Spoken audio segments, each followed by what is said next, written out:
My name is Susan Thomas. I'm from Broken Arrow, Oklahoma, and I have cervical dystonia, and I would like for my head to be able to stay straight and not fight me all the time.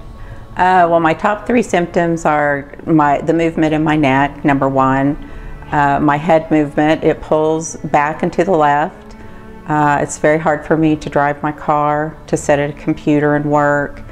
I'm constantly fighting my head, trying to keep it in a neutral position. It makes it very hard to sleep as well. My head likes to look up. And when I'm driving my car, it's very hard to drive a car because I have trifocals in my glasses, and this is where my head wants to stay, and it's just very hard to drive when your head is in this position. My head starts bobbing. I start fighting that muscle. It starts trying to pull to the back.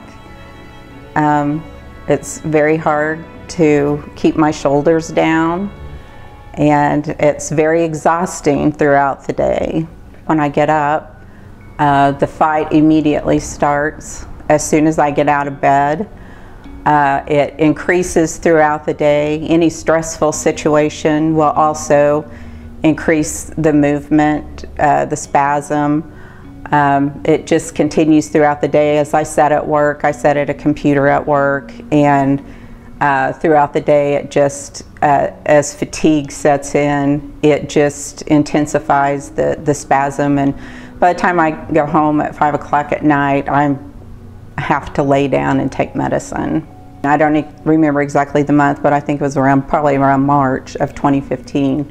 I noticed at work that I was just having a hard time holding my head up. It wanted to go down to the left all the time, and I work at a computer all day, so I was like finding myself propping myself up at work, and I said to my office mate, I can't even hold my own head up anymore. I don't know what's wrong with me. He sent me for an MRI.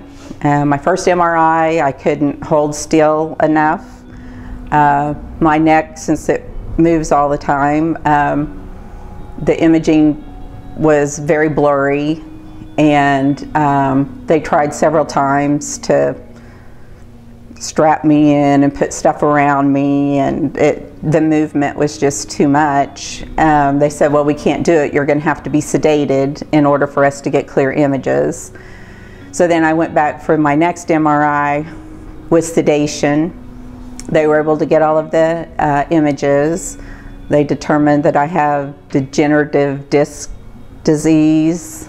I went to the neurosurgeon. I've had surgery in November 22nd of 2017. It was a 4-level fusion from my C3 to my C7. They did surgery, and I woke up in the recovery room in excruciating pain. Was in a neck collar, of course, but my neck was pulling, and my incision is right here, right along the line where the muscle is that pulls. So when I woke up, the pull was, well, the muscle was very aggravated and was just pulling and pulling on that incision. And it was the worst pain I've ever been in my life. I couldn't lay still. The recovery nurse was very nice, and she was like, what can I do? And I was like, I need a cervical roll, I need pillows, and she just was poking everything she could, and I was literally about to crawl out of my skin. It was so bad. And she did everything she could to try to distract me, and they finally, I don't know if I had medication at that point. I don't know. I was out of my mind, and finally got back to my room, and they started medicating me then. But I feel like the pull has gotten worse since then, and it's been very uncomfortable ever since. We probably need to send you back to physical therapy and send you to pain management. And so The physical therapist that he sent me to this time was the first person who ever said cervical dystonia to me. I mean, the neurosurgeon never said that to me. The physical therapist that was working on me, we did a lot of dry needling and all kinds of stuff to try to help. And after being with him, I think I went to him twice a week for a while. And after him like holding my neck and feeling it, and then he kind of researched it a little bit, and he goes, one day I went back to him and he said, you know what, I think you have something that's probably called cervical dystonia, and it's something that will never go away. He said it's something I can't fix. So he goes, you probably need to talk to your neurosurgeon about it and ask him, you know, if that's possible, that's what this is. Because he said, I really think that's what this is. So when I went back to my neurosurgeon for my follow-up, I said to him that my physical therapist thought this could be cervical dystonia, and he just kind of nodded his head and said, okay. He said, well, we can send you to Dr. Hussein, who's my neurologist now, and have him put some Botox in it and see if that helps. So then I started seeing Dr. Hussein, and that was in 2019, I think. Surgery was 17. I pretty much suffered all of 2018 with going back and forth to all of these appointments and stuff, and just thinking, I can't live. And so 2019 is when I started seeing Dr. Hussein, who is my neurologist, who puts Botox in me every 3 months. Okay, well, so we started out in 2019 when I started with him. We decided that was the very first part of June of 2019, and he started me out at 60 units. My latest, I just had Botox on March 10th of this year, 2021. Yes, and he put in 225 units, most of them on my left side. Whereabouts? Most of them in my SCM, right back up here under my skull. He puts them all down through here. My traps stay very, very, very tight. They're rock hard all the time, but he puts them in my traps. My muscles are so tight that when he injects me, he says it's like pushing a needle through a block of clay. And he pushes them. This time, my SCM was very, very extremely tight, because I'd gone a week over my 3 months, and it made that so sore that for probably a week, it was hard to sleep on that side because that muscle was so sore.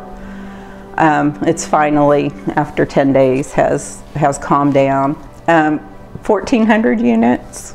Over the 1,400 units since 2019. I feel much better than when I very first came in. My pain level has dropped by probably 30% overall. My SCM is still spasming, but it's easier to sleep at night. My pain in my neck and my shoulders has dropped. I am scheduled for Botox this week and am not going to have it because my pain level has came down to a level that's manageable. Usually by this time in my Botox, I would be counting the days down and ready for Botox to help bring my pain level down to a much more manageable level. But with the orthotic in, I haven't had to worry about that. I still have some pain, but it's much more manageable than it was before. I am more comfortable in my everyday living. Still have pain, but not the pain that I had. So I am able to sit at work a little bit better. I don't hold my neck quite as much as I used to. People notice that my head stays a little bit straighter sometimes, which is good. Doesn't pull back quite as much all of the time. When I was filling out some more medical history for another speech pathologist that I was going to go see, as I was filling out my history, I noticed after I sent the email to the lady that I had omitted that I'm uncomfortable every day. And usually in my history, whenever I tell any doctor or person about how my day is, I always put in there that I'm just uncomfortable all the time, that there's never a point in the day that I'm not uncomfortable. And I noticed after I sent her my history, I omitted that part. I didn't say that I was uncomfortable all the time. So it really was telling to me that I'm much more comfortable during the day than I was before I started the program, because that wasn't part that I included in there today. And when I went to physical therapy this morning, Bob told me I'm a much different woman than he met about 3 months ago. So it is encouraging to hear that other people see. Plus, I do feel more engaged with other people instead of just worried about how I feel. And you know, when you feel bad all the time, every day, you really kind of stay to yourself and you don't really engage as much with other people. And I noticed that I am willing to talk more to other people, and I'm a little bit more comfortable just sitting in a setting, just, you know, speaking with others. So that's been a big change for me as well. Yeah, with Botox, it would decrease my pain level, but it wasn't lasting. It didn't work. You know, it took a few weeks for it to really kick in. So you really only have a few weeks of your pain being less intense. And usually I count down the days to Botox, and this time I have not. The orthotic has made it consistently less intense, where Botox would make it, you would have, you got it for a week, so you're hopeful. The next week it started to kick in a little bit, but it was so gradual and it lasted for such a little amount of time that it was a real roller coaster of when the intensity of the pain would be there. And sometimes it didn't even work. I mean, sometimes the intensity never dropped with that. And so with the orthotic, it has dropped and stays very consistent, where Botox is not anything consistent. My family members notice a pretty big change in me. They notice that my head does not bob. We call it bobbing. It pulls back all the time. I can keep it straighter, and like having conversations sometimes, I don't notice it, but my family members do, that my head is a lot straighter and I don't hold my neck all the time like I used to. So that's a big change too. It's with orthotics, it's a consistent sort of pain relief, as opposed to a roller coaster ride with Botox. I much prefer to have something natural than Botox. I was up to probably 225, 230 units of Botox every 3 months. And the percentage of improvement, I feel like, is between 35 and 40%. It's better because when you have a consistent drop in the intensity of your pain, it just makes a difference in how you feel in your everyday life.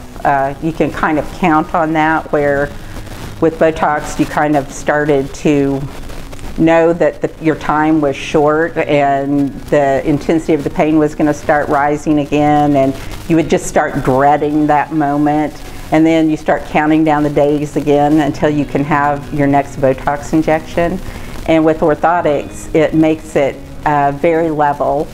Your pain intensity comes down and stays down. You don't have that roller coaster ride that you did with Botox injections.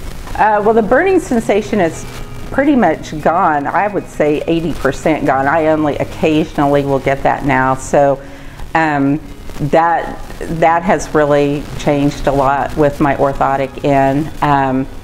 The pain in my neck, that has come down probably 35 to 40%. And like I said, it stays consistent. It's not something that I'm dreading, like in a few weeks, oh my gosh, I'm going to be in so much pain again, I'm not going to be able to take it. This, I know I can go ahead and live my life and I don't dread the next 3 weeks because I know I'm going to be in pain again. My energy level, it is better, and I'm pretty sure that's because the pain stays at a consistent intensity, which is lower than it was. I mean, people who live in chronic pain pretty much know that it wears you out. It's very tiring. And if you can get the intensity of that pain to come down, you do feel like you have a lot more energy. If I don't have to fight my neck as much at night to go to sleep and to stay asleep, and you wake up feeling a lot better in the mornings, your energy level kind of stays a little bit higher throughout the day when you're not in such intense pain. I do notice that my balance is a lot better. Those are kind of things that it's kind of hard for me to tell, but I do notice that I don't like stumble or lean to one side. I think when you have cervical dystonia, you're always being pulled to one side, and when the pull is worse, I think a lot of times I don't even notice it, but other people notice me kind of going to one direction, and I really have noticed that has gotten a little bit better as well. To make your life better, I mean, how do you really put a price on being able to function in your life and feel a little bit better versus just being miserable every second of the day? So it definitely has been worth it for me. 'Cause it shouldn't hurt to smile when your bite is aligned. You're feeling fine.